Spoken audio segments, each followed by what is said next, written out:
ввести санкции против Таджикистана и прекратить любое сотрудничество с Душанбе. Досмотрите это видео до конца, и вы узнаете, из-за чего такие жесткие условия для нашей страны. Подписывайтесь на наши обновления и точно будете в курсе всего самого актуального. Представители таджикской организации на ежегодном совещании Бюро по демократическим институтам и права человека ОБСЕ в Варшаве призвали мировое сообщество принудить власти Таджикистана к выполнению взятых на себя обязательств в сфере соблюдения прав человека. В качестве мер воздействия на Душанбе они предложили прекращение помощи и введение санкций. Реакции таджикских властей на заявления оппонентов пока не последовало. В этом году официальная делегация Таджикистана просто не прилетела в Варшаву. Представители таджикской оппозиции за рубежом, выступая на ежегодном совещании ОБСЕ в польской столице, выразили обеспокоенность растущим давлением властей на население Горно-Бадахшанской автономной области и отказом Душанбе провести независимое расследование майских событий в Хороге и Рушане.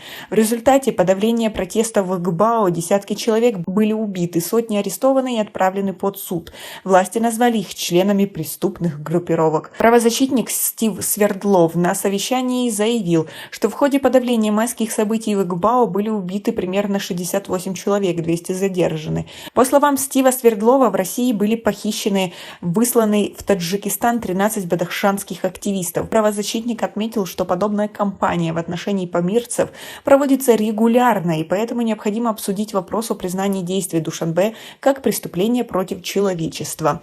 Стив Свердлов и другие участники совещания предложили создать относительно таджикских должностных лиц список по типу списка Магнитского. Мы предлагаем создать список Ульфатбегим, как аналог списка Магнитского. В список Магнитского вошли не только лица, причастные к его аресту и смерти, но и другие ответственные за внесудебное убийство, пытки и другие грубые нарушения прав человека в России.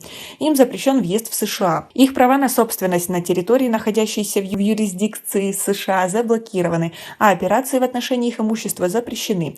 Думаю, что ситуация в Таджикистане очень серьезная и необходимо обсудить этот вопрос, добавил Стив Свердлов. А как вы думаете, правозащитники не просто так беспокоятся? Свои ответы напишите нам, пожалуйста, в комментарии. Ежегодное совещание ОБСЕ по рассмотрению выполнения обязательств в области человеческого измерения проходит в Варшаве при поддержке Бюро ОБСЕ по демократическим институтам и правам человека. Продлится оно до 7 декабря. Представители таджикской оппозиции и гражданские активисты обсудили вопросы, связанные с преследованием родственников оппозиционеров и политзаключенных. Гулбарг Сайфова, получавшая в Европе убежище, гражданская активистка, рассказала о нелегкой судьбе родных и близких двух осужденных активистов, запрещенного в Таджикистане партии Исламского возрождения: Нилуфар Раджабой, дочери Рахматуллои Раджаб, и Савриниса Джурабековой, супруги Махмадали Хаид. Рахматуллои Раджаб отбывает 28-летний тюремный срок. Махмадали Хаид приговорен к пожизненному заключению. По словам активистки, таджикские власти не разрешают родным и близким политзаключенных покинуть страну.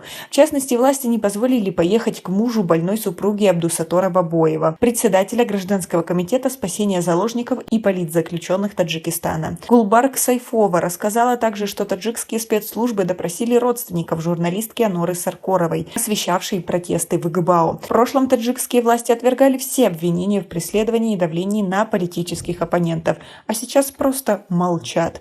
Как вы относитесь к такой ситуации? Как вы думаете, такие рассказы на весь мир дадут какую-то пользу? Свои ответы напишите нам, пожалуйста, в комментарии. И согласны ли вы с тем, что против Таджикистана нужно ввести санкции? И у нас пока на этом все. Оцените наше видео подпиской и лайком. До скорой встречи.